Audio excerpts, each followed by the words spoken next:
वजह ये होती है कि इन लिपिड्स के मोनोमर्स नहीं बन पाते due to the absence of हेक्सोसामिनीडेज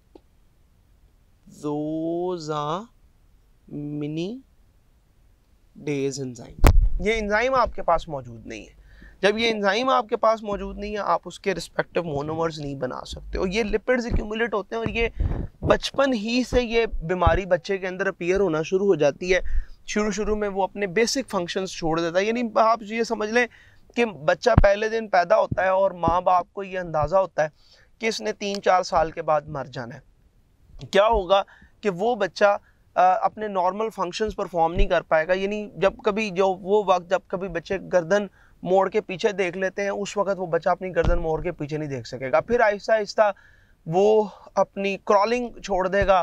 crawling छोड़ने के बाद फिर जब क्रॉलिंग ही छोड़ दी, मूव करना छोड़ देगा, आहिस्ता आहिस्ता बॉडी के डिफरेंट रीजन्स उसके पैरालिसिस होना शुरू हो जाएगा। पैरालिसिस के बाद वो मेंटल रिटार्डेशन की तरफ चला जाएगा और फिर मेंटल रिटार्डेशन के बाद वो कम्प्लीटली वो बच्चा मर जाएगा। तो ये बुनियादी तौर पर टे सैक्स डिजीज़ के अंदर होता है। इसके अलावा हमें गाउचर्स डिजीज़ और भी बहुत सी बीमारियां देखने में नज़र आती हैं, लेकिन जो हम लोग फोकस कर रहे होते हैं अपने सिलेबस को, और उसमें ये वाली चीज़ें बड़ी इंपॉर्टेंट होती हैं जो कि पेपर में ये पूछी भी जाती हैं। अच्छा, अगर जी बेटे, अच्छा, स्टोरेज डिजीज़ का मतलब मेरे बेटे ये है कि आपके पास कोई एक इंग्रेडिएंट, केमिकल इंग्रेडिएंट जो आपकी बॉडी में किसी सेल के अंदर स्टोर हो गया है and it is not gonna lyse. वो किसी तरह से डाइजेस्ट नहीं हो रहा, क्योंकि डाइजेस्ट करने के लिए आपको चाहिए था हाइड्रोलिटिक एंजाइम, और वो हाइड्रोलिटिक एंजाइम आपके पास है नहीं। जब आपके पास वो एंजाइम नहीं, एंजाइम क्यों नहीं है? आप कहते हो सर वो एंजाइम इस वजह से नहीं है क्योंकि वो जेनेटिक प्रॉब्लम है। हाँ, वो जेनेटिक्स का प्रॉब्लम है। जेनेटिक्स के प्रॉब्लम की वजह से एंजाइम नहीं होता। इसी वजह से इसको हम लोग कहते हैं कि पैदाइशी तौर पे ये प्रॉब्लम्स आपके साथ चलती हैं। ठीक है। अच्छा, अब एक और चीज़ जो अक्सर पूछी जाती है, और वो ये कि आपके पास क्या प्लांट सेल के अंदर लाइसोसोम्स मौजूद होते हैं? तो बेटे हम ये कहते हैं कि प्लांट सेल्स में वेरी लेस फ्रीक्वेंट, ये लेस फ्रीक्वेंटली ऑब्जर्व, बहुत कम देखने में नजर आएंगे। ठीक है। हाँ, एनिमल सेल्स में ये आपके पास ज्यादा होंगे। अच्छा, प्लांट सेल में कौन से में मिल जाएंगे?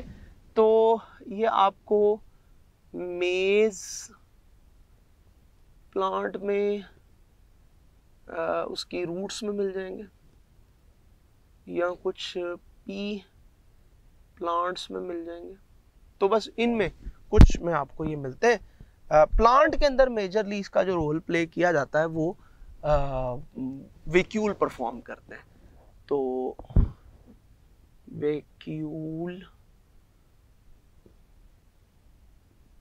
Pledge the role of lysosomes in plants. So this is all about from today's lecture. यहाँ तक कोई ऐसी बात है जो पूछने वाली है तो वो आप बता सकते हो।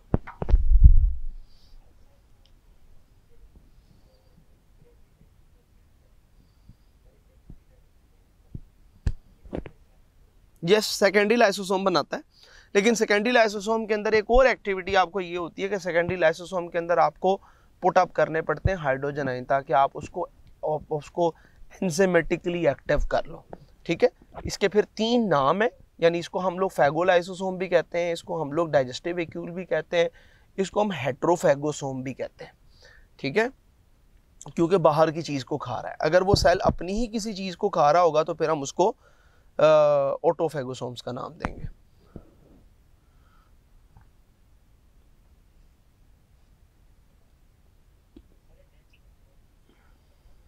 सॉरी, तो दोबारा पूछेगा।